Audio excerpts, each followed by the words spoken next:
বাংলাদেশে রেকর্ড করে ফেলাইছে এই ছোট্ট বাচ্চাটি দাঁড়িপাল্লার স্লোগান দিয়ে মানুষের পশম শিউরে তুলছে।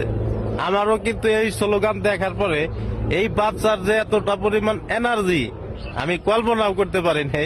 এই ভিডিওটা দেখেন, এই এনার্জি শুধু ইসলামের পক্ষেই হয়, সেকুলারদের পক্ষে কিয়ামত পর্যন্ত সম্ভব নয়।